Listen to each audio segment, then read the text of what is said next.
little spooks. I'm Kimberly. And I'm Lexi. Welcome to the Guarded by Demons podcast, where we discuss all things horror. So we hope you're ready because we have a lot of spooky fun headed your way in October. And today we're going to be talking about scary stories to tell in the dark. And as you already heard them, we also have a guest today with us. Hello, I'm back. Asia over here with the they them pronouns. Woo! Second week in a row. Let's fucking go. Oh my goodness. Okay, so I have a little background of the books in general, and all the information that I have is from a documentary that is on either Tubi, Pluto TV, I think, and Amazon Prime Video, and it's all free to watch. You don't have to pay for it. It's all free. And this documentary is by Cody Merrick, and he actually followed my personal account on Twitter. Oh shit. And I I could not believe it because that was like perfect timing considering today's episode. I forgot about that. Because I got the notification and I was like, who's this? And I looked at his Twitter, and it is basically him promoting the documentary that he did. Woohoo! So the documentary is books? Yeah, the documentary of the book and of the author, like the history of it. I need to watch it. It's really, really good. So here's what I have based off of that documentary. So Scary Stories to Tell in the Dark is a children's horror trilogy of scary stories that was collected by Alvin Schwartz and illustrated by Stephen Gamble back in the 1980s and 1990s.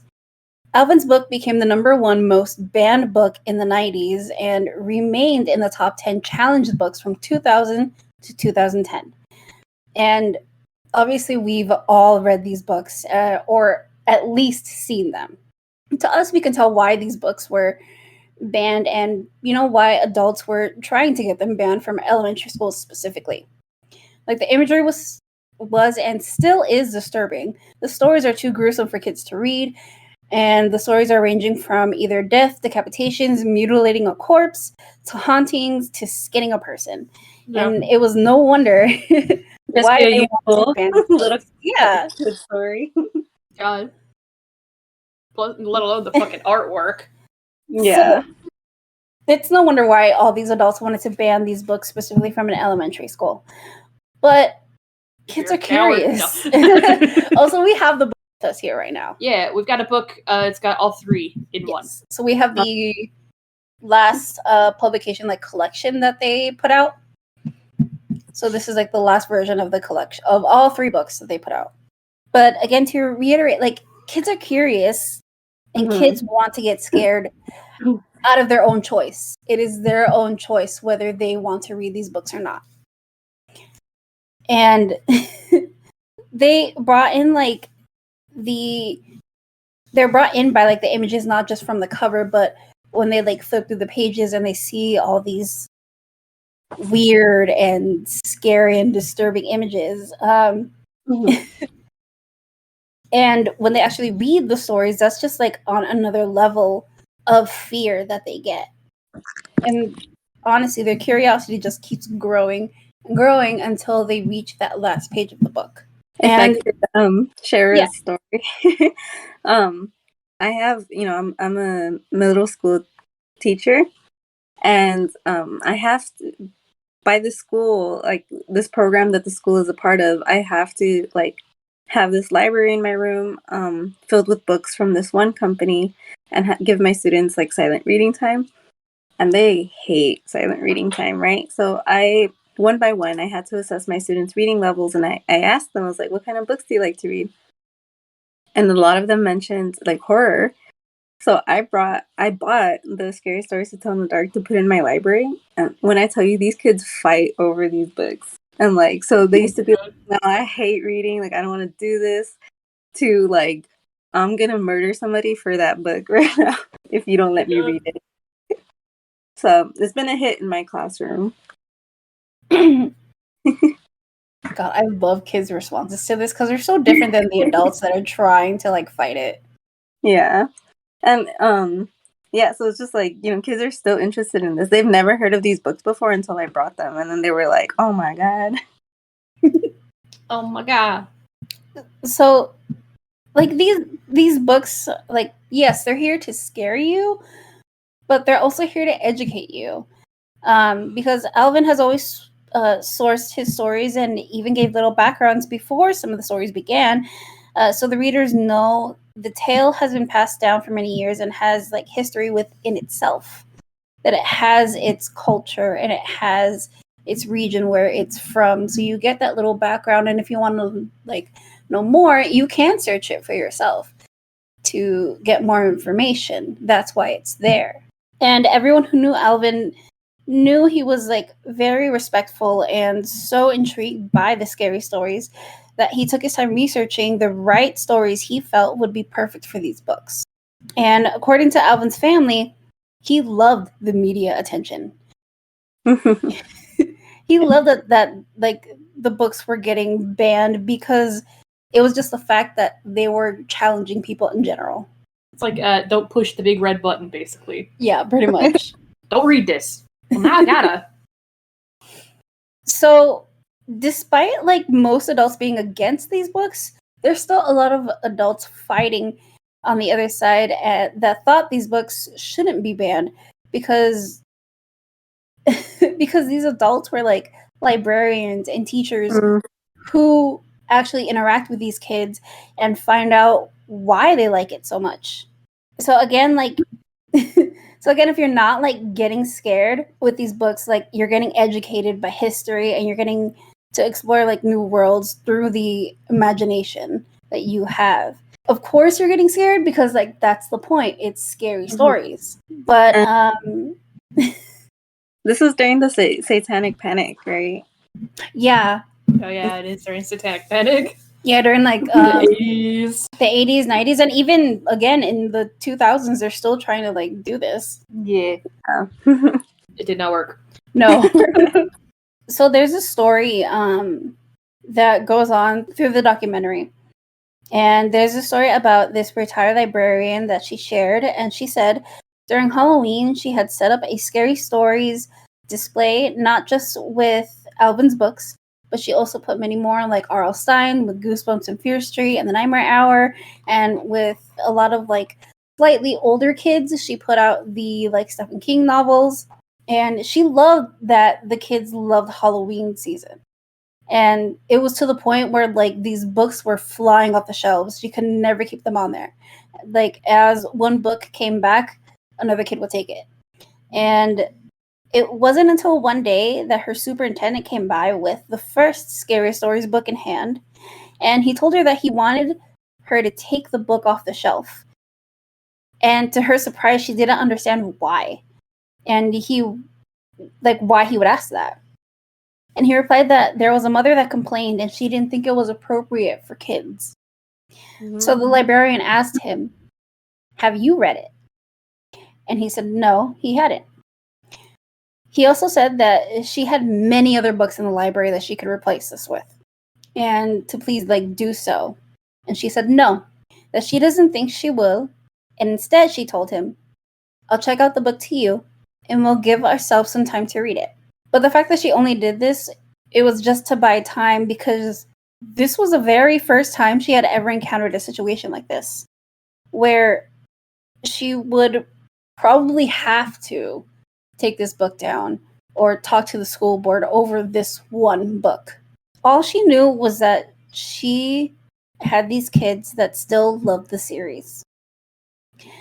And days later, when the superintendent came back to her office to take, he also told her again to take the books off the shelf.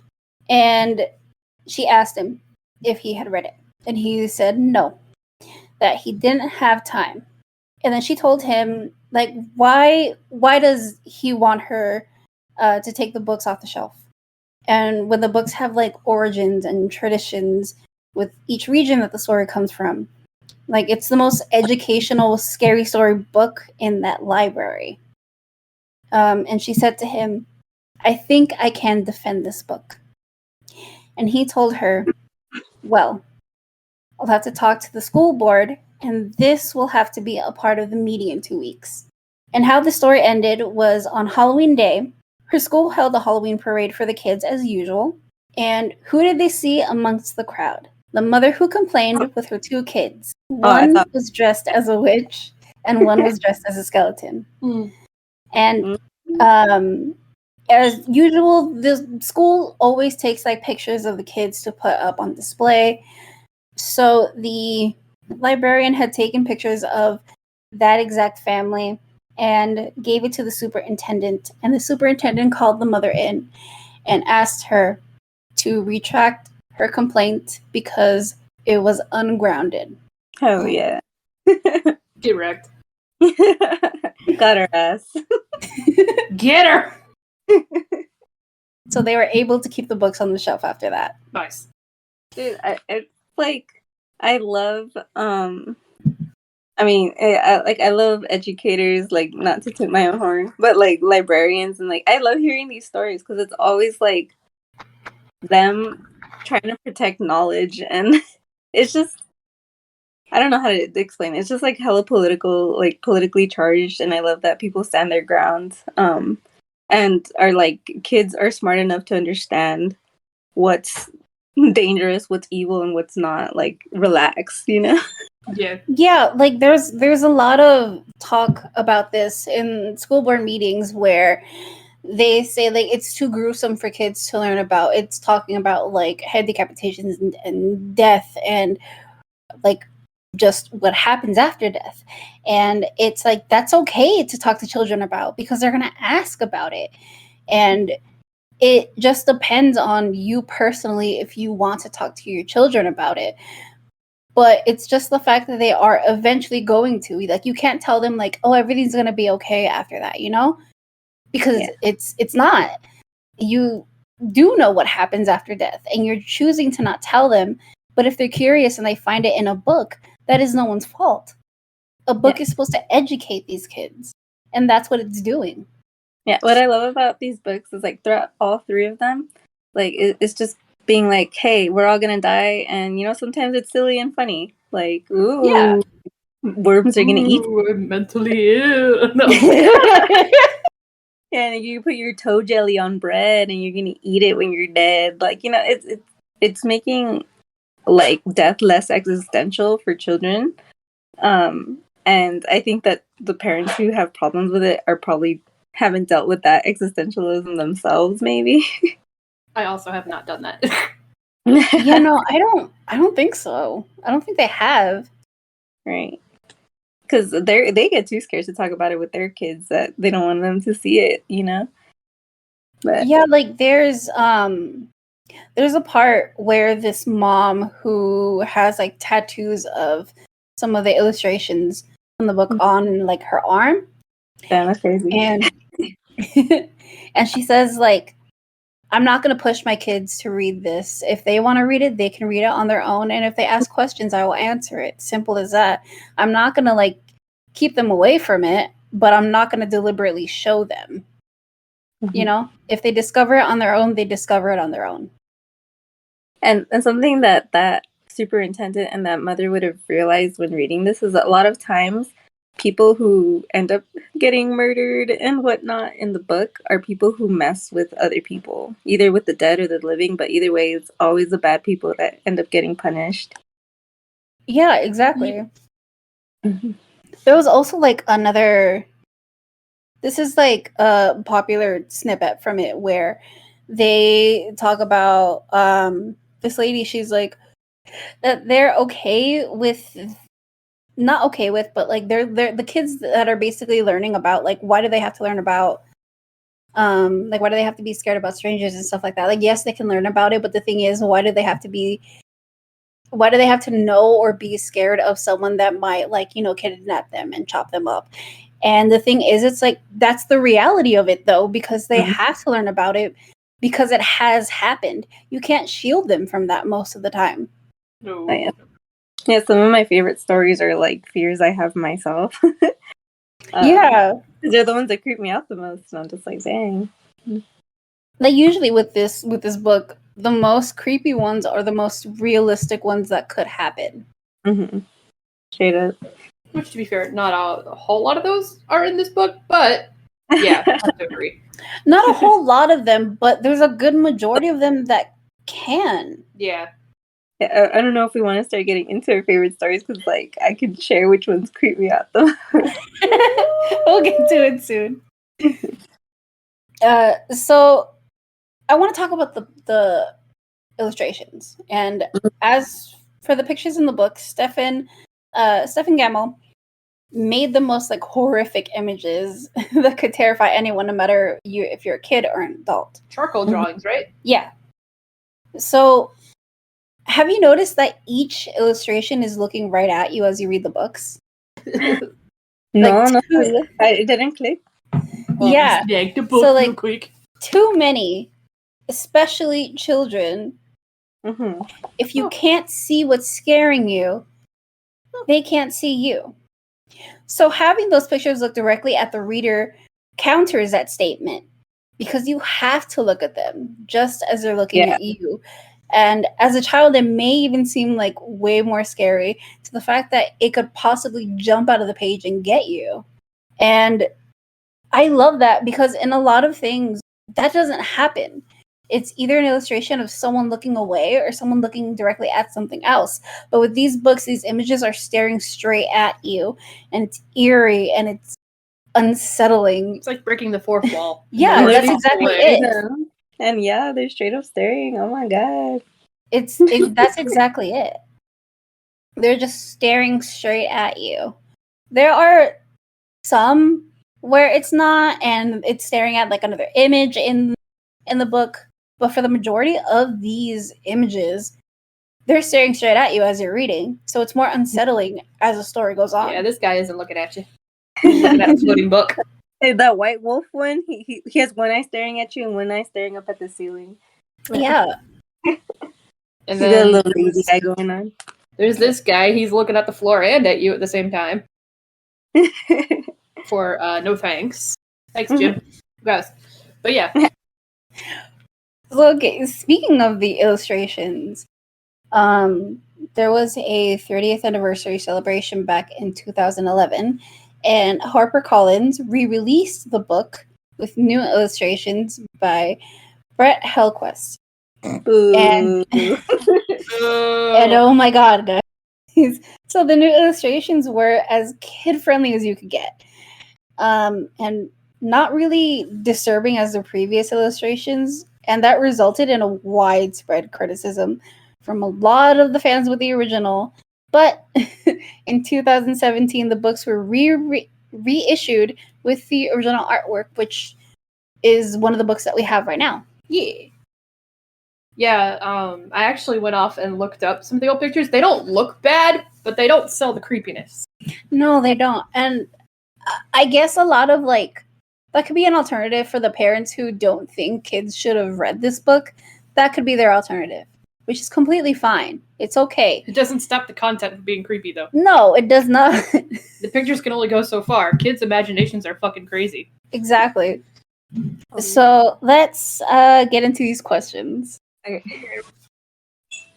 So the first question I have for us is, when did you first hear about the book? Ugh, God. How old am I? Shit. Damn. I was first. I know I was definitely exposed to this when I was in elementary school, because we had them in our library. And Adriana, my niece, she's older than me, would check them out, and she would actually read them, a few of them, to me solely just to scare me, because that's how we were with each other. Mostly her to me, because I was a big chicken shit when I was little. But that's where I first got exposed to it, was elementary school, my library. I avoided the corner that it was in. I even remember what corner it was in. I can see it vividly in my brain. I'm like, I'm not going over there. That shit's haunted. Amazing. I also discovered them in elementary school. It's funny because I went to a Catholic school, and if anything, Christians are the ones that are always trying to, burn books and shit. Yeah. But but yeah, they were there, and along with Harry Potter and all that other satanic shit. Um, and yeah, like I remember I would stay after school because my mom helped out with the daycare. So I chose to stay after school so I could be in the library, and I remember always grabbing these books, or sometimes, depending on my mood, I grabbed Junie B. Jones, but for the most part, I'd be grabbing the scary stories. And I remember I'd always be opening up to that one image, y'all know that one image, and scaring my friends. With the lady? Yeah. Yeah. And I'd be like chasing them, but like my hands would be trembling because I was like, oh god, I have to stare at this image too while I look for it. God, you mentioned Junie B. Jones, and I'm like, dang, those are good books too, but they're not horror. But those are very good books. Junie B. Jones was one of my like all-time favorite to read in elementary school too. Yeah. The B stands for Beatrice, but I just like B. Yeah. Growing up is realizing Junie is kind of not a good kid. Yeah. You're like, damn, you kind of suck. You're a brat. I'm not gonna lie. They were good books, though. Yeah, they were good books. Yeah. She knows that shit. So, so when I first saw these books was actually, I don't think it was in school. It was at Adam's house because he had copies. A fucking course. So, if you guys don't know, like Adam is like 2 years older than me, and he's the one that has always like introduced me into horror, and my uncle has always been the one to actually like push me with stuff and trying to watch stuff when my mom would tell me like, no, she's a little too young for that, but still she would let me like watch like what Halloween when I was like 5. Oh, but she's too young for scary stories to tell in the dark. Okay. Watch Michael Myers fucking kill his sister and a dog. Exactly. Okay.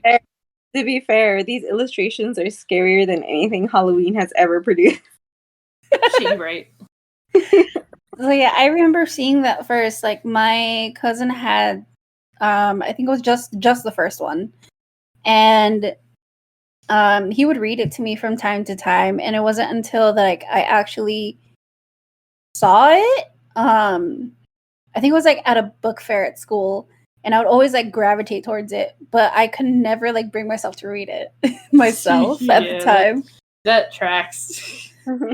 You're fascinated. You really want to look at it, but you're like, I know the shit in there is going to really scare me. Yeah. Just the pictures alone, not even just like the stories. You're like, I'm going to get freaked the fuck out. I'm not going to sleep. So here's our second question. Okay. When did we first read the books? Same elementary school, like first or second grade. I know I was already reading them. Honestly, I think a couple years ago was the first time I actually read them. What? Yeah, it took me so long to be like, oh my god, okay, I need to fucking pick this shit up. And I was like, why was I so scared of this? These aren't scary. To me, they're not that scary. They're freaky, child, but they're like, they were.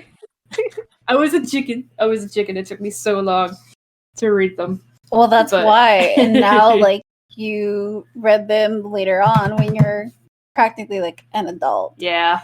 I hate myself. Now I'm wondering if y'all are as scarred as I am by these stories then. I'm not, but she is with one in particular. We'll get to it. Yeah.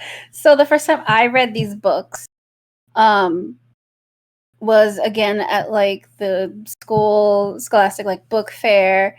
And I think I was in 5th grade at the time.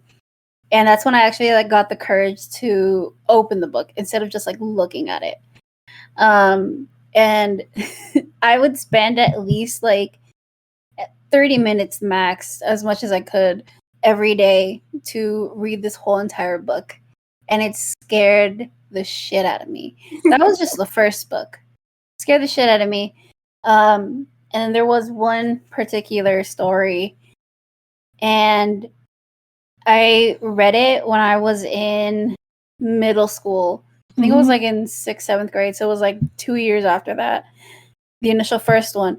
They did not have the second one in my library, but they had the third one. So I was like, okay, I'm going to read the third one. So I checked it out, and I read that one, and there was like a bunch. The third one is a lot different than the other two, and I remember reading that one, and I remember my dad coming in and he's like, "Oh, you have that book today," and I was like, "Yeah." And he's like, "That's really scary," and I'm like, "Yeah, I know. It's pretty cool though. Like the images look cool." I thought the images were like pretty terrifying, but also intriguing. Yeah. Because I liked the art style, like the way that like it looks weird, but it looks cool at the same time. I adore the art style. I think charcoal art is probably some of my favorite kind of art in general. Yeah. But this really shows how creepy some just hand-drawn art can be in general. AI art before AI art thing. Yeah. Yes. Oh my god. Draw my worst nightmare. Oh fuck. There it is. So Stephen Gamble, the artist for all these illustrations, the mad lad, he is said to not talk with the writer, not talk with the publisher, to no one. He just wants to read the stories, and then he draws what he thinks would be a good representation of these stories. So doing this collaboration with Alvin, he didn't talk to him at all about it. There was no back and forth about like, oh, do you think this is good? Do you think that's good? No, he just created the images and sent them off, and Alvin just loved them. Understandable. Mm-hmm. And that's amazing about how you're just like trusting the process. And I love that. I love that he had the confidence in Stefan to know, because he's like seen his previous works, so he knew that he didn't really have a lot to worry about. So he gave him the creative freedom that he wanted, and he was very pleased with the outcome that came out. And obviously we all are too, because there's a lot of like images that can be just engraved in your mind even to now as an adult. When anybody asks you like, if you think of one thing from Scary Stories to Tell in the Dark, what would be that one image that you think of? And everybody has different ones, and everybody has like the same one, but it's just the fact that everyone can remember at least one single image that immediately comes to mind. I think that's what makes a good job for an artist, and I think you did your job like well done. You did what you were supposed to do. Oh yeah. So what is the first image that comes to your mind with it then, Kimberly? So that's actually one of the fucking questions I have here. Oh, dude. Really? Yeah. So I just want to ask why we were interested in it in the first place. Why were we so intrigued with this series of books in the first place? Well, I've loved horror since I can remember. I have an older sibling. They're 5 years older than me, and like they're like muy goth, muy darks, you know. So they're the one that showed me like the Animal Planet thing. I'd always be on YouTube looking up ghost videos, and then I had a second grade teacher who loved horror, so she'd always be reading us Goosebumps. And so, yeah, obviously when I saw these, I was like, oh, that's for me. Thank you, Mr. Schwartz. Like, no mind if I do. So, like, I was already drawn to, like, horror and ghost stories and things like that. So, it was like a no-brainer. I was like, gimme. Give me the art. But for me, I think the thing that really brought me in is the art. Because, firstly, even though I was really scared of it, I did like the artwork. I thought it was creepy, cool. And I always liked, when I was a kid, I always liked to draw. I still like to draw from time to time. I've been having art block for a while. But the art really, really intrigued me, even though I was scared of it. I think that's what really drew me to it, was the art in it. I think it's really cool. I think he did a hell of a job and succeeded in scaring us. No pun intended. He did a hell of a job. Hell of a job. So I think what initially drew me in wasn't really the images, because when I had my first interaction with them, it was Adam reading some of the stories to me. So I think my initial one was just the stories that he read initially because those got attention. And since I was a kid, I've always been like a horror fan, and I always wanted to get like my fucking grabby little hands on anything I could that has anything to do with horror. And still now, I still do. Your grabby little hands. I do have little hands. I am tiny. They are grabby. Apparently.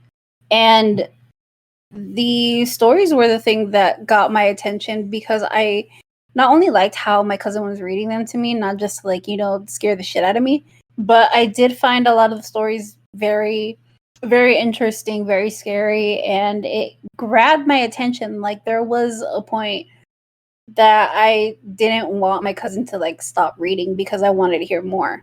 So I think that's what got me a lot into these books. And it was just the stories. And then when I finally see the images, those images were just another draw-in, Yeah, despite me being another draw-in. Oh, sorry. Yeah, despite me being scared of the books, I would occasionally go to the corner of that library in elementary school just to flip through it and look at the pictures. I would not read them. Mm-hmm. I refused to read them because I was like, I don't want to fucking know what this says. That's so crazy because for me, the images are scarier than the stories. Yeah, they are. They are still. So I'm just like, oh, you're over here looking at these images. You're just like, yeah, this is fine. But those words, not me, sir. Oh, God knows what that's going to say. I'm not going to read that. I'm going to look at the fucking creepy-ass pictures. Okay. So my next question is, what is one story to you personally that you can remember from this book? Ooh. Just one? Yes, just one for now. Just one? This is specifically just one. Just my one story in general. Like, it doesn't have to be your favorite, but it can just be like a memorable one. One that I really remember was The Bride. Mm-hmm. They're playing hide and seek at the wedding reception, and she hides up in the attic and in a trunk, and she gets knocked out because the trunk lid falls on her head, and they can't find her. And like years later, a maid goes up to look for something and finds the bride dead in this. She's just a skeleton with a wedding gown on now. I think that's one that really stuck out for me. Plus, the fucking picture's creepy as shit. Yeah, because it's like right above the story. You're like, God. Out and everything, like yeah, why are her teeth jagged? What the fuck? She was trying to bite her way out. Not the toofs. For me, not my favorite story, but the one that haunts me to this day because my older sibling likes to fuck with me. With it is there's always room for one more. It's like this guy, he's just going about his day. Like, first he sees a hearse, and like the people there's like a whole bunch of people in the hearse, and they're all looking at him like, oh, do you want to ride? Like, there's room for one now. And he's like, no thanks.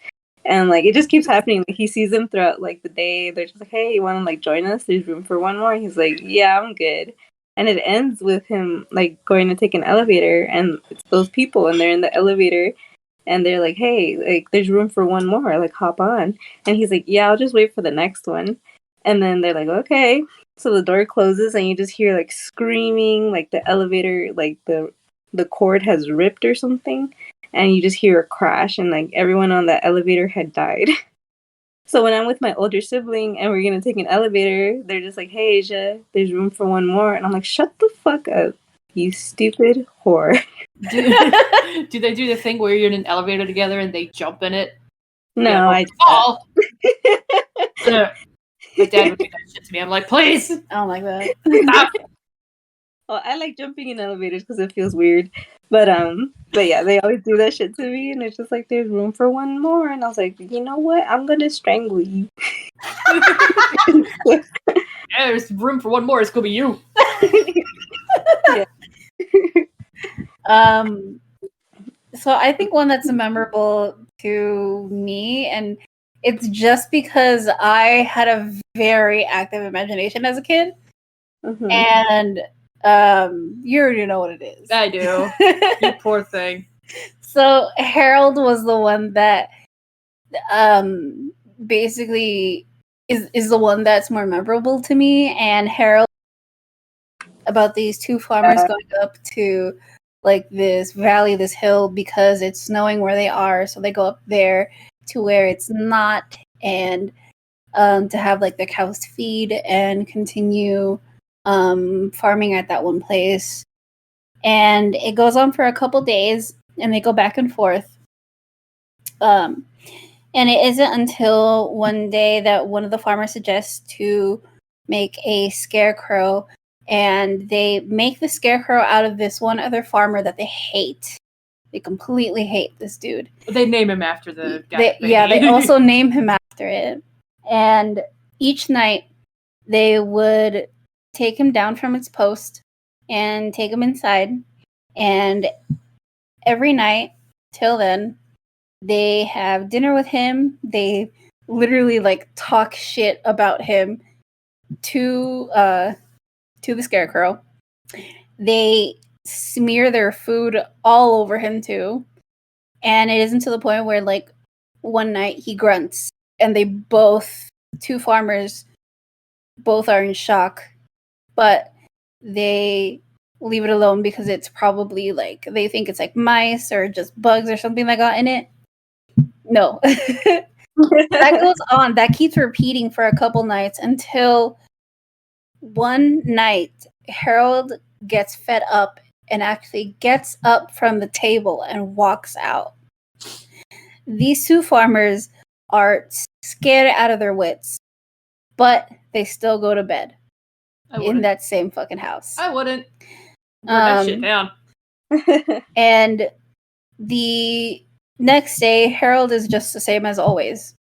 No, he doesn't move. He doesn't speak. He doesn't do anything. So they continue what they used to do. And it isn't until the day that they decide to leave to go back to their original farm back home that they are a little halfways there. And then one of them says that they forgot their milking stool. So they decide which one of them is going to go back to get it. And the one that goes back doesn't meet up with the other farmer. And the other farmer has to look out to where the farmhouse was. And when he does, he sees Harold up on the roof.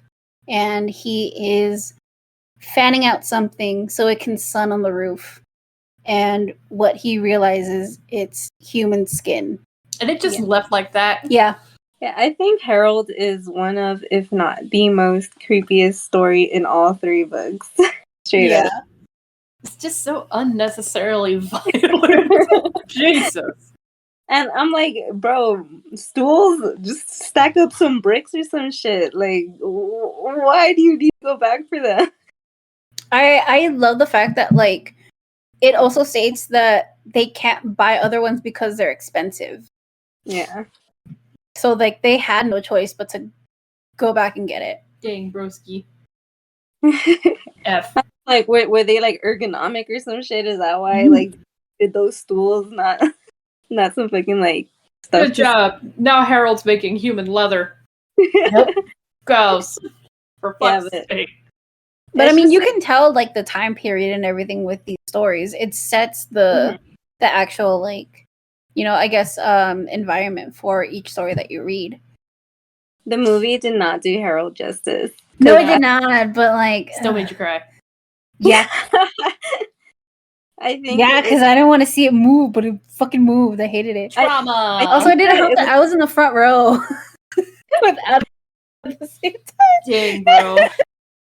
I think what makes it in my head is like I keep seeing Harold move from a distance or just slightly, not just like straight up.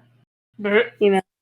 But the thing is, it's like in the book, like, my imagination is like not straight up in front of. It's like from a distance you can see a move, and that's really creepy. But with them, it's like right in front of you, and that's like no, thank you. That's even worse. Hard pass. No, thank you. But yeah, we will talk about the movie. Not much, but like a little bit towards the end. All right. The widow. So the next question I have is, what is your favorite story? Okay. My favorite is Oh Susanna. It's in the second one. I don't know, like it's really short. It's only like a page long. But it's about these college kids. Second. Yeah. So this girl, she comes home late at night. I'm sure she's not home, to her dorm or whatever, late at night, and like she sees that her roommate's already asleep. And then, like, she's like, oh, okay, whatever. So she's, like, getting ready for bed, and all of a sudden she just hears, like, some humming and, like, oh, Suzanne. And she's like, yo, I'm trying to sleep. Please don't sing. Yeah. Which I would have been like, what the fuck are you doing, dog? Like, that was my roommate. But I was like, but she's like, whatever. Like, I'm just going to go to sleep. So she stopped humming, and she was able to fall asleep. And then she woke up, like, really early in the morning. She's like, oh no, I'm gonna go back to sleep, it's too early for this. But again, she hears, oh, Susanna.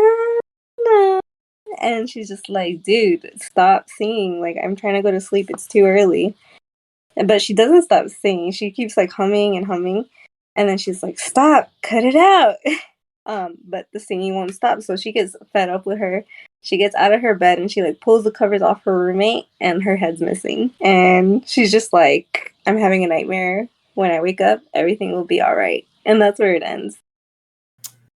And that freaks me out because, one, I mean, I've been here talking about my whole sleep paralysis experiences. Sleeping and nightmares is just a no fun time for me. And I've had this since I was a kid when I read this for the first time. And just the fact that she slept with a headless body all night, Yeah. And it doesn't freak me out. Like, I don't think her friend was being malevolent. Like, in my imagination, I feel like her friend was trying to be like, help, like, help me. Yeah. Or look what happened. And so, like, that just freaks me out that, like, that happened the whole night. She was sleeping next to her friend's headless body. God. So I think my favorite one would have to be either the white satin gown, or maybe You'll Remember. Those two are like a tie-in with my favorite. What was But that second? Huh? What was that second one? The audio got The cut second out. one is Maybe You'll Remember. I don't remember. Oh, yeah, that's my favorite one. So I think one of those two. But again, if I had had to talk about one, it would definitely be the white satin gown. And the white satin gown is this woman that wants to go to a dance, but she can't afford to have a dress because she's poor. So her mother suggests that she goes to a pawn shop to see if she can maybe find a dress that fits her. And lo and behold, she does. It's a very pretty dress, and it's just her size. And she's able to go to the dance, and everyone is complimenting her. She's dancing the night away, and she's having so much fun until she starts feeling dizzy. And she says to the person, to her date, that she wants to go home, that she wants to rest. And in the morning, when her mother goes to wake her, her mother finds her dead in her bed.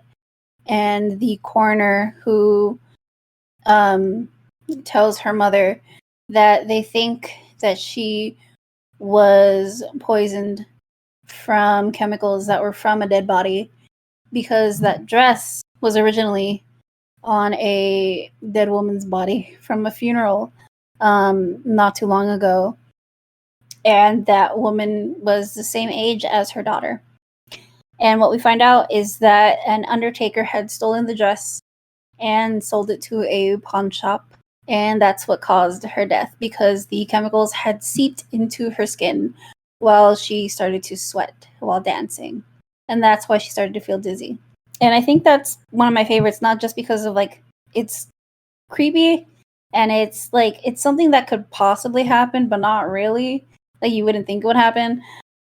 But it also ties in to another story that it reminds me of another story where it's the Dance with the Devil type of story.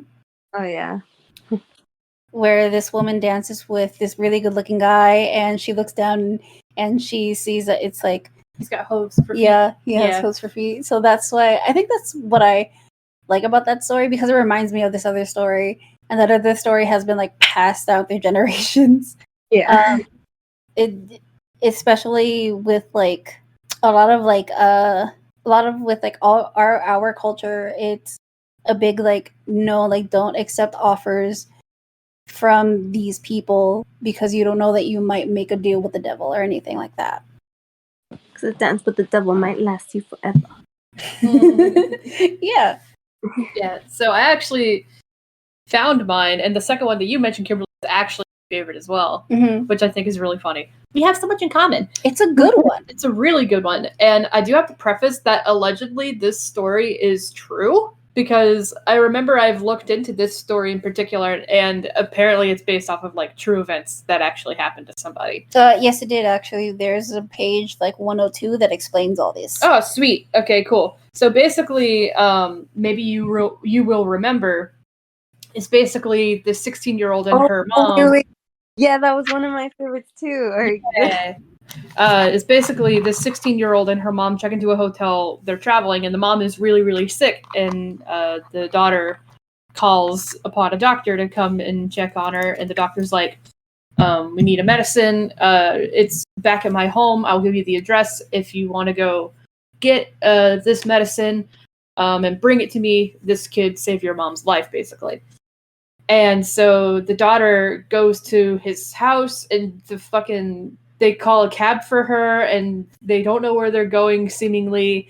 And it takes her forever to get there, and it takes almost as long for his wife because he told her to get his wife to bring her the medicine from their house.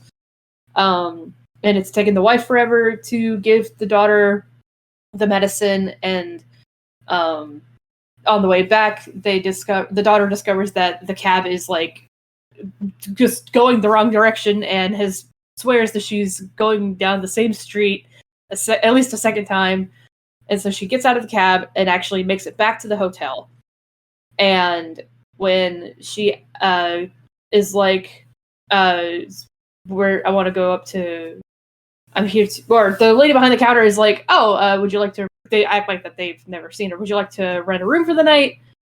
And the daughter's like, you checked us in earlier. We're in room 505. And they insist that we don't remember seeing you here. Do you have the wrong hotel, maybe? But the daughter's insistent and is like, no, bring me the doctor. And I brought the medicine. And the doctor even comes out, and he's like, it's the same guy, and he's like, I don't recognize you either. And the staff is like, oh, get a hotel room and sleep on it, and maybe you will remember where you're supposed to be. Hence the name, maybe you will remember. And she's like, no, I've already checked in. We're in room 505. They take her up to the room. Her mom is not there. The room is completely changed, like it's got a new wall of paint, new furniture, everything. So her mom is basically vanished, who's deathly ill, and she has no idea where she is. And the staff is like, here, just stay in one of these rooms, and maybe you will remember where you're supposed to be. And yada, yada, yada. But it ends like that. But going into like the backstory and stuff in the back of the book, this is apparently a thing that actually happened. What actually happened was shortly after the daughter left, the mom did die, and it's prefaced that this is in the heart of Paris, and the doctor diagnosed the mom, and she had the bubonic plague, and he knew that if people found out that she had the bubonic plague, that there would be total anarchy basically, and everybody would be freaking the fuck out. So he was like, we have to, when the daughter leaves, the mom dies, and the doctor's like, okay, we have to bury the body quickly. We have to paint this room and change the furniture. And this is why it's prefacing that it's taking so long for everybody to like get the daughter where she needs to go, because they're all in on it. The staff, the doctor, everybody's in on it. So they're like, they have to pretend that they don't know this girl. Her mom has died, and they basically gaslight her. Yeah. Being like, nope, you've never been here. We don't know you. We don't know your mom. And it's a fucking the fact that this might have been true is a real bummer. Like, poor girl doesn't know her. She's 16 years old. She has no idea where her fucking mom is, and I don't know. This is something really sad about it. It's not even that scary. It's just really fucking sad. Yeah. Just with the context, it's sad. I remember reading that back part of it as well, like scrolling, skipping through the back pages and like reading that, and I was just like, oh dang. Like it did take me out of it. Like, oh, it's not like this scary mystery anymore. Now it's just like a sad story. Yeah. This daughter, her daughter's now in Paris, and she has no idea where she is. Yeah. How does she get home from here? There is that alternative story that they have in the back where they both had separate rooms, and the mom had died during the night while the daughter was sleeping in her room. And the people in the hotel had taken her body out and redid the whole entire room, like as this story is. And when the daughter wakes up, she has no idea what had happened, and she has no idea where her mom is. It's so sad. Someone help her. Gaslight her. Be honest. For fuck's sake. My headcanon is that they felt bad for her and gave her lots of money or something to like help her go back home. Yeah, same here. I'm just like, I feel like they helped her, like they got her room, they like, helped her go back home to the rest of her family at least. Mm-hmm. It makes me feel real bad, dude. Same. Like, dang, this shit sucks, bro. All right, next question. Mm-hmm. What is your least favorite story? You know what? I'm not even gonna look through for that, but I'm sure one of the ones where you gotta eat dead bodies. That's just disgusting. Gross.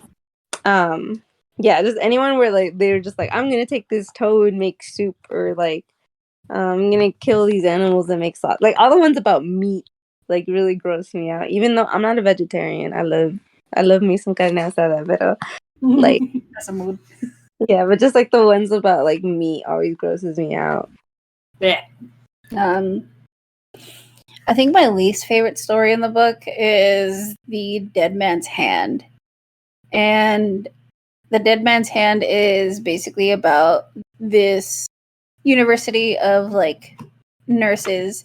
They're studying to be nurses and everything, but there's this one student, I think her name is Alice, and she's completely perfect. Always has her assignments on time.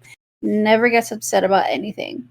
And this whole entire group is just complaining about why doesn't she have any flaws? Why doesn't she, at least like make a mistake at one point? They're just like, why can't she just be normal? And I don't see anything wrong with it. I'm just like, just let the girl be. She's doing what she has to do. But they end up getting a hand from one of the bodies in the autopsy rooms from the morgue. And they tie the hand to the string of her light in the closet. And they do it as a joke because they're like, well, if we can make her scared, that's satisfying to us at least.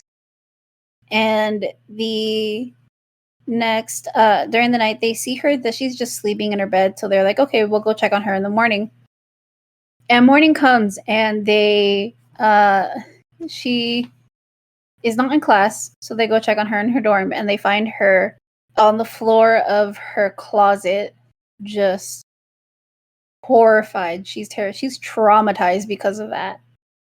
And it's my least favorite story because I don't really like pranks like that. I like harmless pranks, And I didn't see anything wrong with how she was like living her fucking life. Like she was just trying to get by, going to school and doing this shit for herself. Which book was that in? Do you remember? Oh, The Dead Man's Hand? Yeah. Oh. Ow. You good? Get out of here. Because it's the hand on the cover. Yeah, it's the cover. Yeah. It's the cover of the book that we have. But yeah, that's just one of the reasons why I don't like it. I don't like bullying for no fucking reason. Like, she's just so perfect. Let's traumatize her. just mind your own business. Yeah, the dead man's hand. Oh, because there was one called the dead hand. I was like, no. Okay. Yeah, there's another one that's like that, and I think the dead hand is like the back hand that's on the back cover. Perhaps. Is that on the second? Of the cover that we have. But do you have your story, dude? I do have my story. My least favorite story was Sam's new pet. I thought it was funny, but it was very underwhelming, especially with the picture they've got for it. Basically, this dude's parents go to Mexico, and they're like, "Oh, let's put something back," and they're feeding one of the stray dogs, and they thought it was one of the hairless dogs. And they're like, "Oh, it's so cute." Firstly, the picture is not cute. There's nothing cute about the picture. Oh, that lizard rat licking ass thing. It turns out to just be a fucking rat with rabies. And I'm like, this is the most underwhelming shit ever, but also that's a big fucking rat.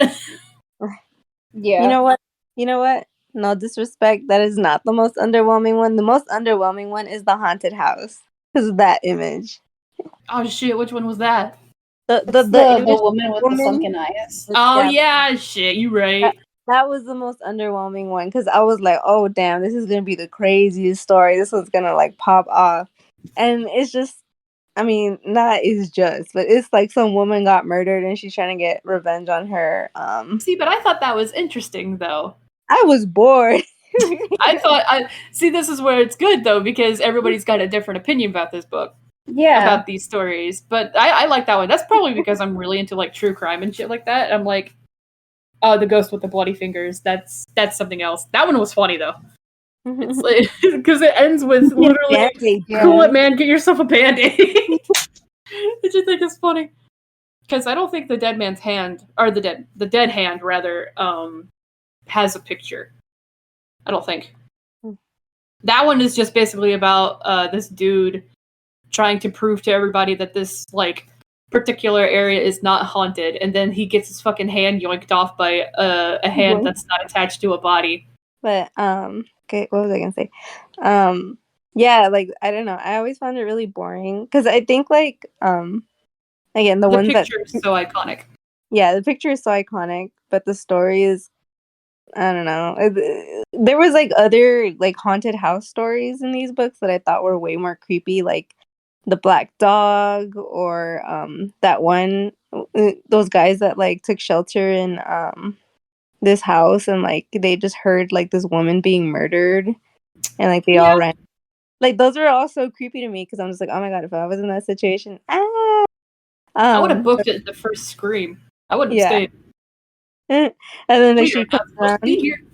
Yeah, she's like, please put my finger in the serving tray. Like, imagine being in that. Yeah, put my finger in the serving tray. You'll find out who my murderer is. Imagine being at that service, the fucking donation tray is being passed around. You're like, what the fuck, dog? Like, yeah, that's what I was thinking. I was like, why is nobody else reacting to the finger in the tray? Hello, right? And then the murderer was all like, Christians are something else. Like, and then the murderer was all like, hey, yo, like, how quirky? Let me like touch this real quick, like, real quirky. One thing I do like about that story, though, is that they don't call her a ghost; they call her the haunt. I don't know why. I really like that. I think that's so different from what we usually, because it's usually like, oh, it's a ghost, it's a demon, it's a poltergeist. But no, it's the haunt, which is not wrong. You know what I think it is for me? I think it's that she wasn't an evil spirit. That I was just like, oh, so you're just there chilling. All right. You know? I mean, that's only you're judging her based off of her looks, man. She looks horrifying, but she's probably. Don't judge people based on how horrifying they are. Precisely. Fucking. We were supposed to learn this in The Hunchback of Notre Dame, and you've learned nothing. Yeah. But you know what? The Hunchback of Notre Dame, he can sing really nicely. She probably can too. You won't let her. God. You don't got vocal cords no more. She's missing some eyes. It's no big deal. Yeah, anyways. Okay. That was my letdown because I wanted to get scared, but she wasn't scary. She was nice. I was like, man. That's the problem with that story, is that you're judging her for how she looks. The real horror is my internalized misogyny. The real horror is the fingy grabbing your fingy. Okay, sorry. Moving on. So my next question is: did the series get you more into horror, or at least a bit more intrigued with the genre? For sure. 100%. Probably a little bit. It got me. Well, I've always been into horror stories. It just added on to it. So I mean, it was early on in my horror career, so yeah. I only say that because like it took me to pick up the books and read them. So I'm a little late to that party, but it's okay. They're still cool though. It did because it led me into reading more like R.L. Stein books when I was a kid. Still have not read R.L. Stein. I hate myself. And I not only like read the Goose series, but I also read like the Nightmare Hour and the Haunted. And I read like his Fear Street series. I was getting ready to ask if you read Fear Street. Yeah, I read his Fear Street series, and I know you were so excited when you saw those become movies, dude. Oh yeah, dude, that's just like part. It's like loosely based on the series. Yeah, there's like a shit ton of other ones because it's a whole bunch of stories that takes place on Fear Street. Like that's an actual neighborhood in the book. And it got me into a lot more not just like reading, but it got me into more of searching for like kid-friendly cartoons or shows that I can watch that were horror-centric, like Are You Afraid of the Dark and Goosebumps as a kid. Yeah, it was Fear Street. Fear Street was more for young adults, right? Yeah, for sure it was more for young adults, and yeah, young adults. You're like, was it? Yeah.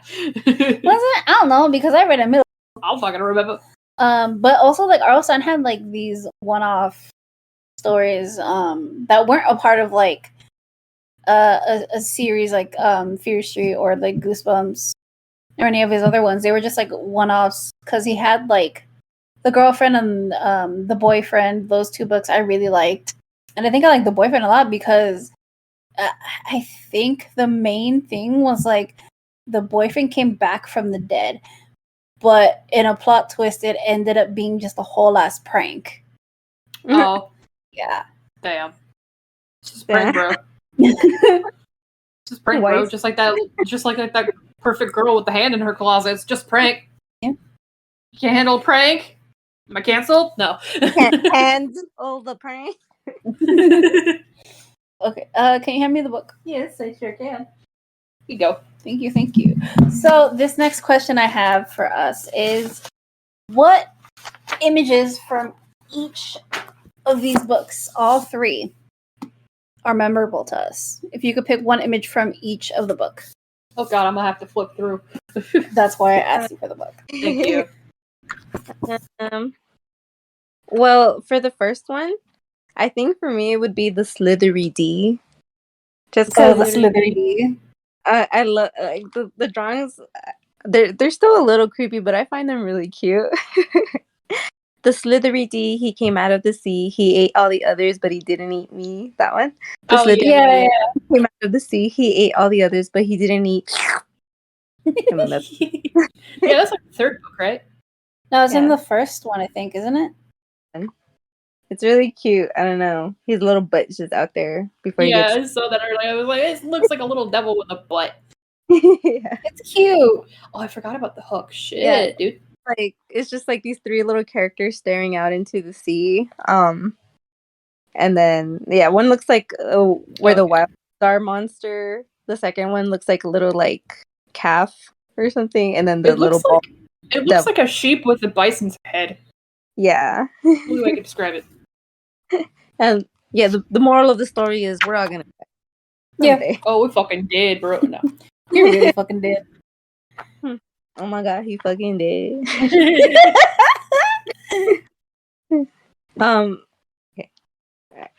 I'll wait for y'all to say the one for the second one.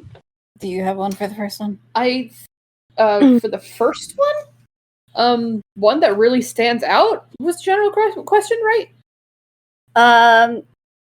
So the question is, that sticks out to you. From one or all three? No, from all three. From all three? Okay. From all three. So your first one.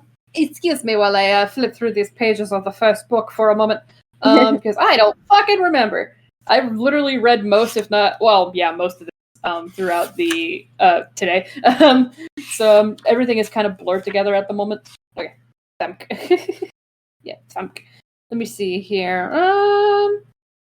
Excuse me while I do a quick little scrollies. So I think mine is the one where like this old lady is holding a tray and it has this guy's head, and this story is basically a game that you can play with people. Oh yeah, Dead Man's Brains. Yeah. Nice. Yeah, I thought that one was fun. I like that one. Fun to do, but I'm just like, I'm not about to peel these grapes, dog. Honestly, I would do it. I would do this. Let's do it for a Halloween party. It'd be fun. We could do it for a Halloween party. That'd be fun. But I like that one, not just because like it's a game, but like the story's pretty cool.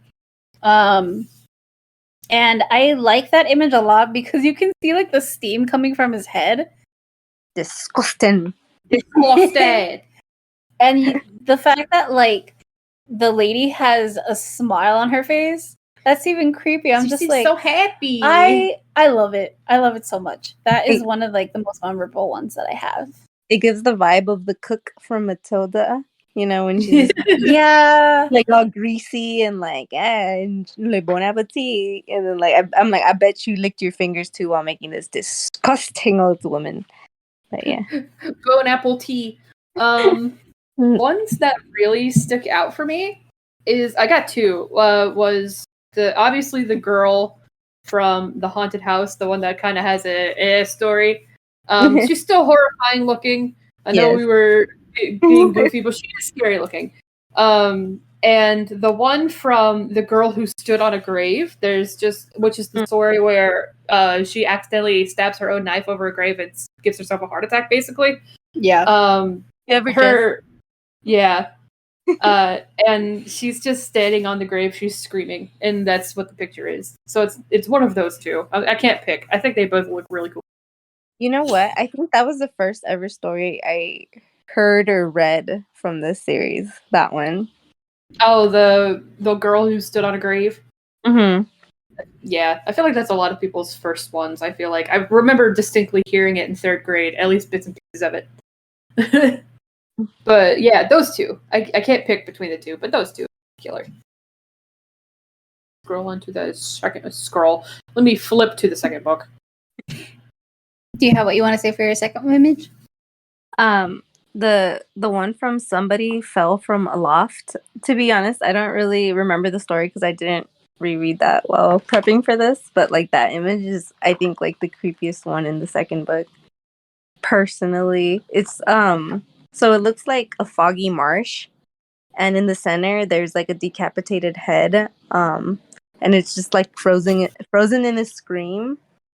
And the shadows kind of make it look like somebody's like holding on to this little island to not drown in the ocean. But is it Somebody Fell from a Loft, maybe? That one. But yeah, so that image like creeps me out the most. There's like lights in the background. Not the leggies. So I was making sure that this is the second book because I'm pretty sure it is, but I just want to make sure. It is? Okay, good. My second book it's not necessarily scary to me. I just think it looks really, really cool. I like it a lot. Is the picture they used for A Weird Blue Light, and I noticed this earlier. I was like, dude, I would love to have like a poster of this on my wall. It's very pretty. I like it a lot. Of course, I like this scene. What was it called? A Weird Blue Light. Oh, the one right before the loft one. Yeah. Yeah, I like A Weird Blue Light a lot. I think it's really neat. I think the story is intriguing as well, but I really like the picture a lot. I think it's really neat looking. Again, I really like pirate ship stuff and things like that. I think it's fascinating. I think mine for the second one is from the story Wonderful Sausage. And you and you just see like this hand holding a fork, and it's, I guess, technically like a fucking meatball at the end of the fork, but you can tell that it's a chunk from the arm that it's attached to. And And the story itself is basically, like you said before, where it's this dude who killed his wife, and he's basically making and killing other people and making their meat into like sausages that he sells to other people to eat. Yeah, like children and kitties and puppies are going missing and shit, and you're like, yeah. And he's making them into food for other people to consume. And that's one of those stories I fucking hate, man. So nasty. Yeah.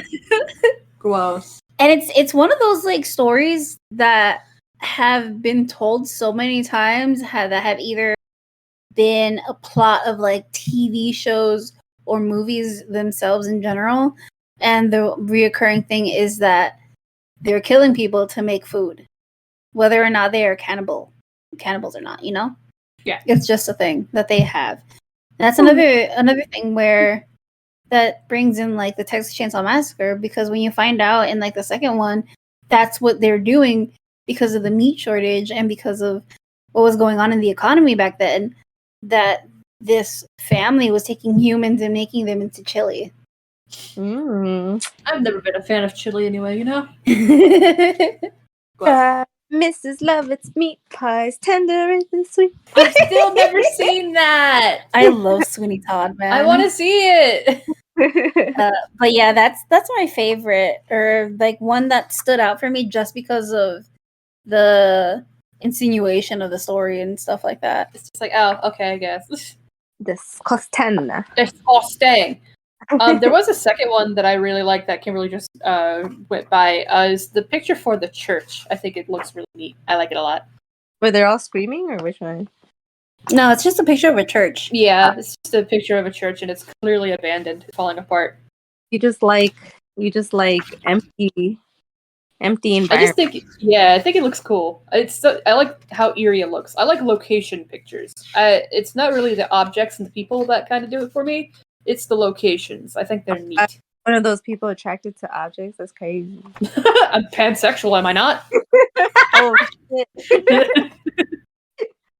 Oh, I was like, damn, are you into like the back rooms and stuff like that? I like the backgrounds a lot. They're really neat. A lot of the backgrounds I could see. No, I'm talking about, like back rooms. I think the back rooms are really fascinating. I'm also surprised that whole thing is just made in 3D Blender. I'm pretty sure it's CG in any way, which I think is really impressive. What is your third one? The Wolf Girl. Yeah, she. Whenever I thought of Scary Stories 3, like the last book, The More Tales, it was always her that I remembered. I know everybody is the Dream Lady, but nah, for me it's the Wolf Girl. Oh, gross. Sorry, I just saw one picture. I forgot that this is not a visual. So it's like this feral child. You're not wrong. Yeah, Stephen Gammell's work, is very like uncanny, like on the cusp of like looks so realistic, but like there's just something off about it. So yeah, that shit's freaky. Yeah, so it's this like girl on all fours, and her hair is just tangled in all these like twigs, and her hair has out to cover like her entire body except for her arms and legs. It looks like she has a tail, and from her head, it kind of looks like she has like this pointed ear, not quite like elf ear, because it's sticking straight up instead of like an elf. Yeah, they're supposed to be like dog ears. Yeah, and then her face has like a snout, but then she has like normal human lips, and then she kind of has a wolf eye. Like, yeah, it's a freaky picture, honestly. It is. We do be spoken. Yeah. The story isn't that scary itself. Like it's just a feral child, but like literally feral. Like she is not. Yeah. It's literal. It kind of reminds me a little bit of Mama, a little bit, and then also it's random, but there's literally like a Wolfman kind of thing going on in Red Dead Redemption 2, where you can just be up in the Roanoke area, surprisingly. Or not surprisingly, it's in the middle of the woods. And you can come across this dude just running naked, and he goes back to a cave, and he's got 2 wolves at his side, and he commands them to attack you. And if you kill the wolf, he'll actually fall to his knees and start crying, and it makes you feel real bad. Fucking fairies, man. Getting out of hand. Do you have one? I do. I need to look. I'm like sitting here waiting for you to be done looking for yours. I was already just flipping through them, so you could look through it. Oh, you were going too fast. I'm sorry, you could have told me something. But Asia was talking. I didn't want to interrupt. You could have tapped my goddamn leg. Listen, I'm dumb. What's yours, Kim?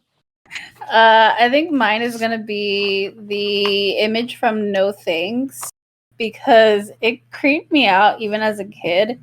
Still kind of creeps me out, but just because like he looks like one of those dudes that you'd see in like The Wrong Turn or The Hills Have Eyes.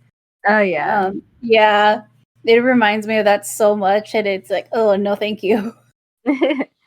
To be honest, he doesn't freak me out. I don't know, he doesn't look evil. He's just there. No, he doesn't look evil. Yeah. It's kind of creepy though, because it's just the notion of the fact that like it makes me remember about those two movies specifically, and it's like, oh, gross. Gross, grody.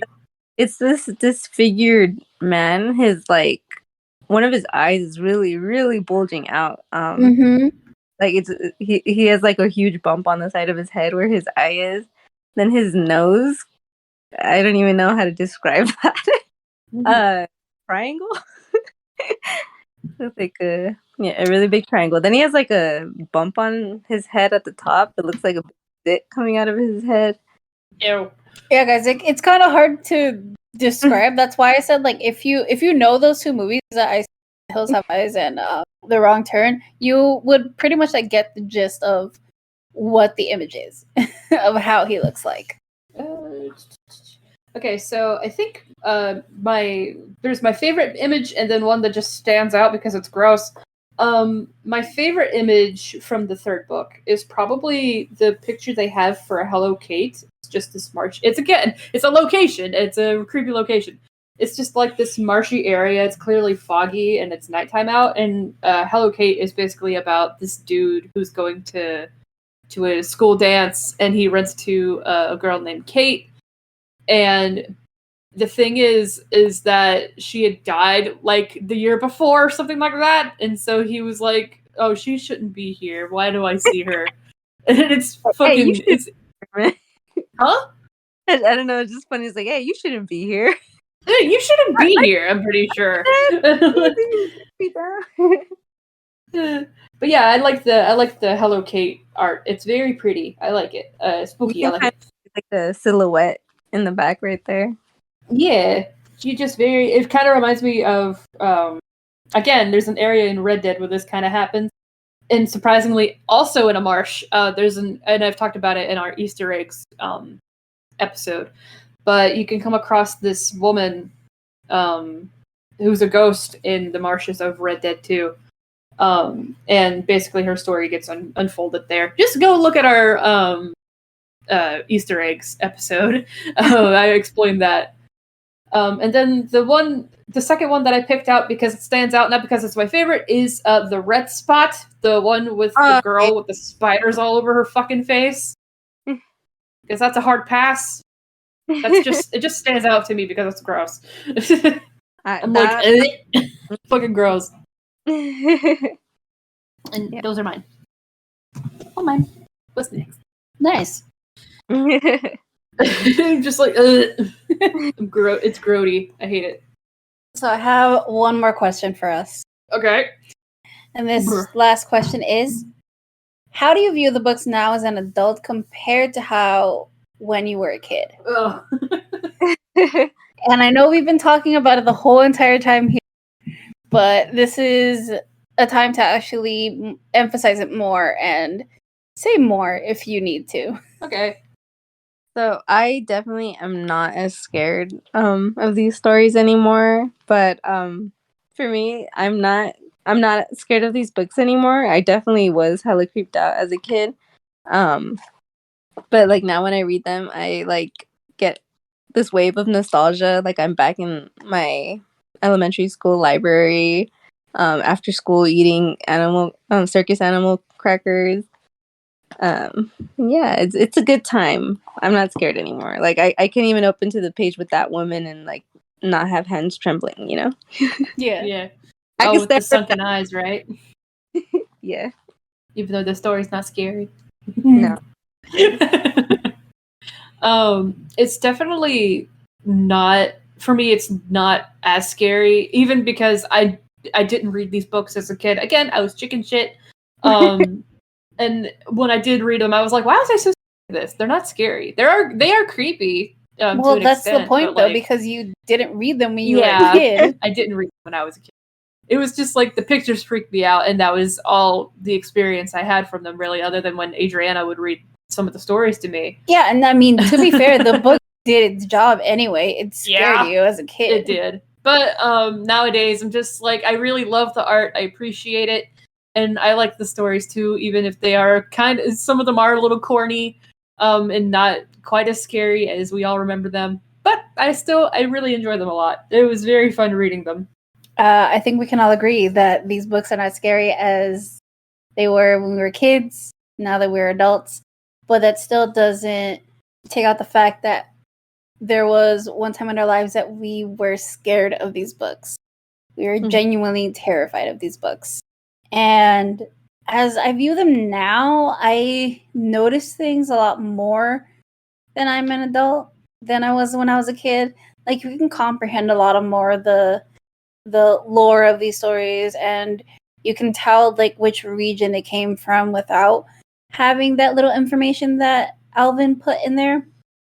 And I like that now as an adult you can appreciate it even more and not just have that that little fear in your mind. Sometimes you can have that, like, you know, when you're alone in a, especially if it's dark and you're reading it, you're gonna have like that little bit of darkness that's like gonna loom over you, because it's like, this is supposed to be scary, but it's not as scary as when you were a kid. No. I remember reading even like the silly poems and stuff, and as a kid, and still being scared because it's just like, one day you're gonna die, and I'm just like, and like your body's gonna rot and maggots are gonna eat you, and I'm like, good God. But now I'm like, you. I'm like, this is why I'm getting cremated, you know? Oh, you know what? Same though. That's a big move. I want to be cremated and turned into a vinyl. I think it'd be cool. So, do you guys have any final thoughts about this? There is one story that still haunts me, and it's when the Martin story. What's his name? Hold on, give me a second. Freaking with the what three will chats, right?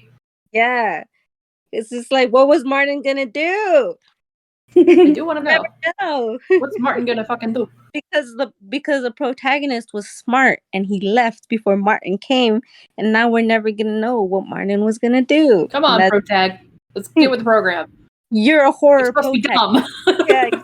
You're supposed to stay. You're supposed to figure out what that noise is, you know? Like, yeah. Anyways, yeah, I think about that one all the time. Also, the Native American one, I'm not gonna say the name of it because I've heard it's bad luck. So, but the name of that one creature, you know, the Wendy boy. Yeah, that one. Yeah, that one. Them. I just say Wendy boy because I think it's funny, but I don't say the full name. I'm like, I'm not gonna say that shit. No, thank you. That I live near Appalachian Mountains. I'm not gonna fucking do that. What's that one game about that creature? Until Dawn. Yeah.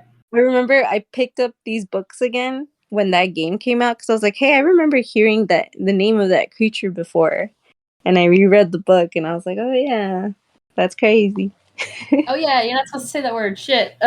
Yeah. I do encourage people who grew up with these books to go back and read them because they're very interesting to read again, and you'll also get a sense of nostalgia, whether that be in a creepy way or just in a very nice, memorable way. Go read them. It's fun. Also, the artwork is still really fucking good. Mm-hmm. Still holds up. Still really creepy. Very timeless.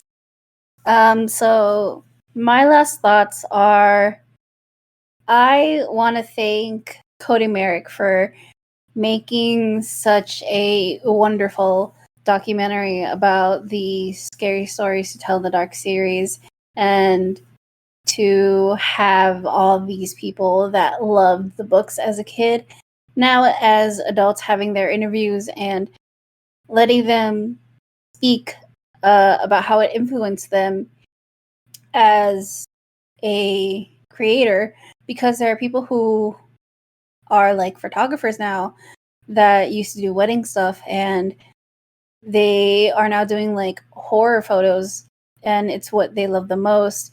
And there's other ones who are creating like short stories or indie movies, and they had this opportunity to let the people know how much they love and how much this series impacted them as kids and as adults now.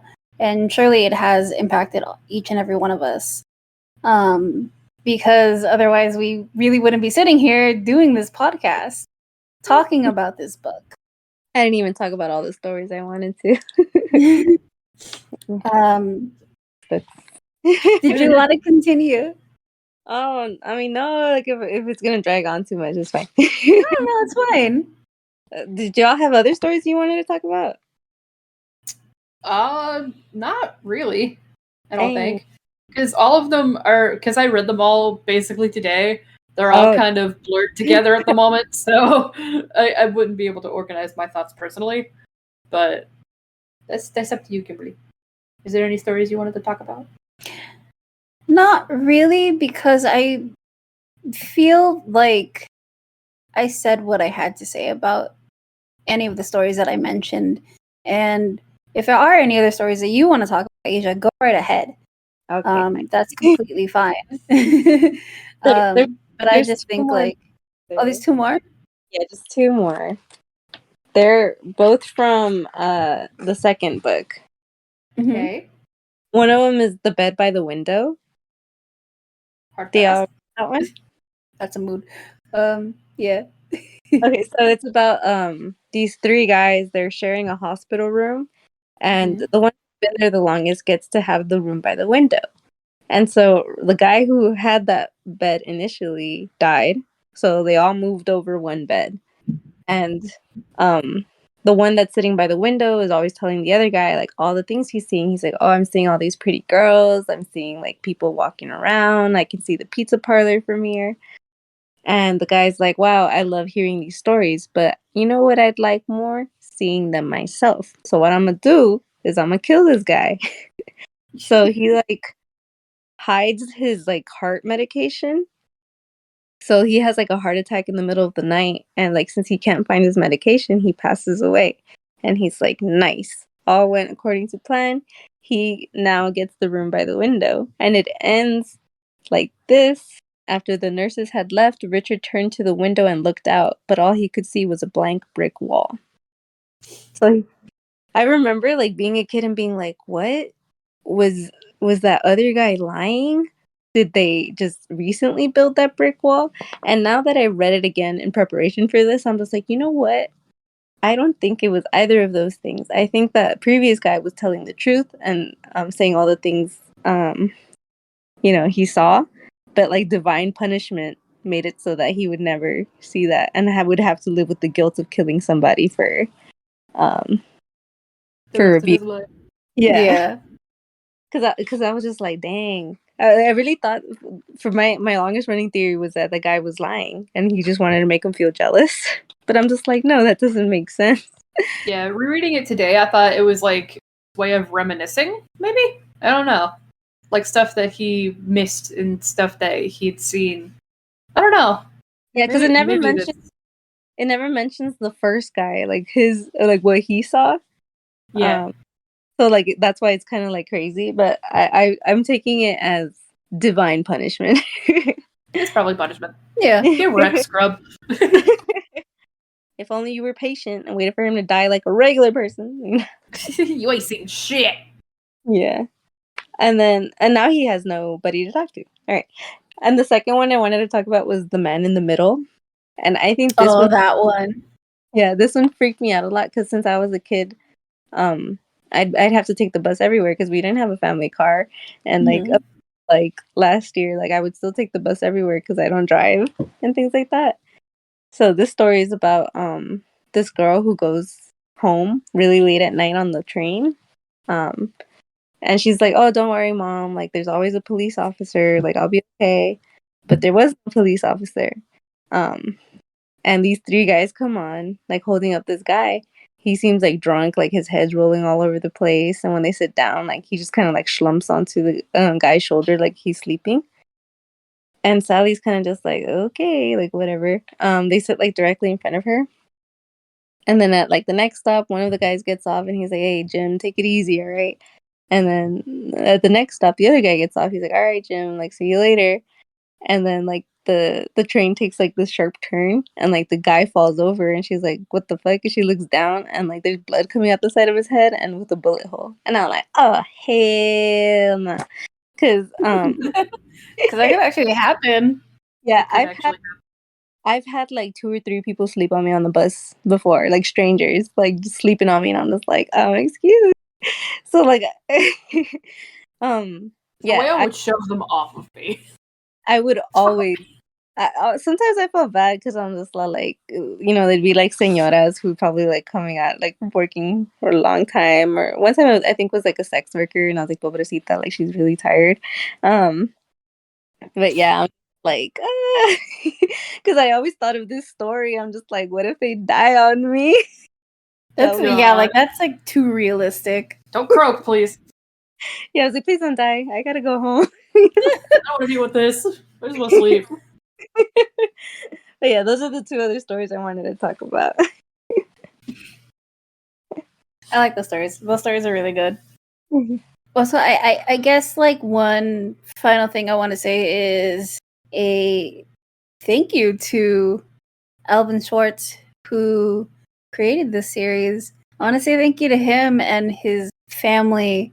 Sadly, he passed away from cancer. Yeah. Sadly, he passed away from cancer, and this was like years ago that he did. But I hope he knows like how impactful his stories had become to many, many people, and how it had inspired so many. And I hope his family knows that they're very nice, they're very sweet. Aww. And I just hope that even though there was like a lot of like negative feedback from parents from parents like that, I hope that they all know that this book just means so much to a lot of people, and like we're just grateful that we had it in our lives. Yeah.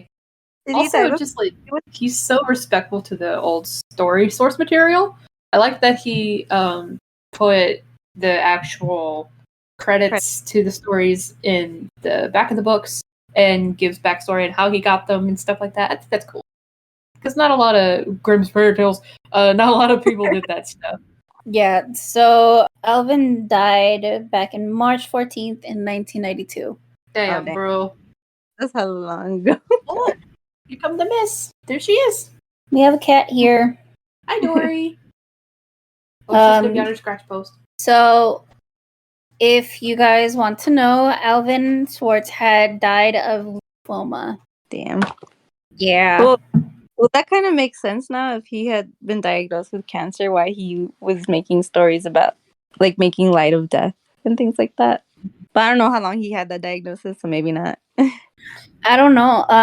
In the documentary, it does say that he was diagnosed and he went through chemo, and they told him that he was basically cancer-free, but it had came back again full force, and it sadly took his life after that. Well, little spooks, that's going to be it for us today.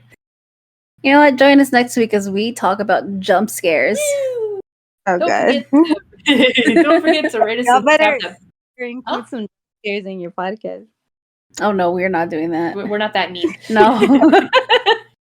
Don't forget to rate us and tap that bell icon on Spotify so you don't miss an episode. We are also on Apple Podcasts now and Google Podcasts. Guarded by Demons socials. You can find us on Twitter at Guarded Demons. We're also on Anchor, YouTube, and Insta at Guarded by Demons. We have an email, guardeddemonpod@gmail.com. Sorry, I'm petting a cat right now. It's giving me serotonin. And if you want to write in and suggest some topics, movies, or games, we could play it on the podcast. Also, we are going to be reading off reviews on Apple Podcasts if you give us 5 stars. And you can also email us and tell us how we did.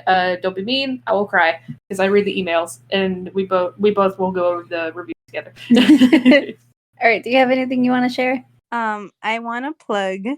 Stay wearing your mask. Get your second booster because a bitch got COVID again. And yes, I still wore mask regularly, and I'm so glad I did because I went to the haunted hayride, and I'm just like, oh, thank God I wore my mask because imagine all the people I would have got sick. But anyway, yes, stay wearing your mask, kiddos. COVID's still around. I still can't believe people think COVID is still not a thing. I know, right? God. Mm-hmm. Like, COVID has not gone away. It's still here. It's still very much here. Annoyingly. I am glad that things are slowly going back to normal, though. Slowly. I'll still wear my mask, though. Same. Also, we still do. I actually kind of like wearing a mask in public. TBH. Don't perceive me. You do not perceive me. You don't know how I'm feeling. No one can I totally tell don't that smile with my eyes. Yeah. I'm like, damn. Now Noah can tell that I'm frowning at them because I don't like them. No one can tell that I don't like them, which is great. I love that. Oh, my kids can't tell when I'm laughing at their jokes when I'm supposed to be mad at them because I'm like smiling. Yeah. I'm just like, sit down, but inside I'm like, hee. That was funny. All right. Well, once again, I am Really, and if you want to follow me on any of my accounts, I am the Lesbian Spook on Twitter, and I am Spooky Scary Lesbian on Twitch and Tumblr. I write a lot of dumbass fan fiction on Tumblr. I edit for her. Yes, you do. And on Twitch, I will play like horror games. We might have to reschedule the quarry for like November or December because I'm irresponsible with my money. So we have to reschedule that, but we will still be playing FNAF on my channel later this month. And if you follow me like on Twitter, you're just gonna get a lot of tweets about being lesbian because I retweet a bunch of that shit and just like a bunch of appreciation posts and stuff like that. And I do retweet like, a lot of horror news because I am on top of a lot of the horror movies and a lot of like horror creators on there. So I think that's why a lot of horror creators are following me on my personal and not our podcast.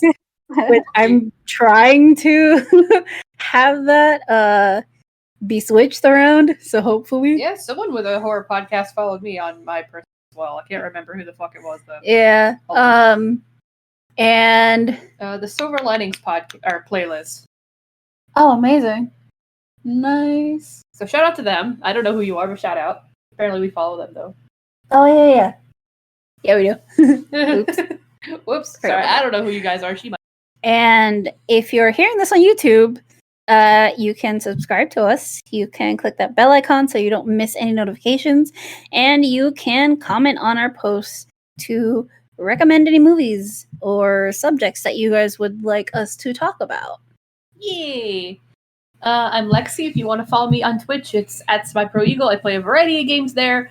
What the fuck was I just playing the other day? Oh yeah, I was playing Spider-Man Miles Morales. That was really fun. I do draw from time to time on there, and I will be playing the quarry whenever we fucking get to it. I'll fucking know when that's going to be. I do have a Twitter as well. It's @SemiProEagle. I just retweet a lot of stuff, and sometimes yell at NFTs that try to hack into my Twitter account. But that's about it.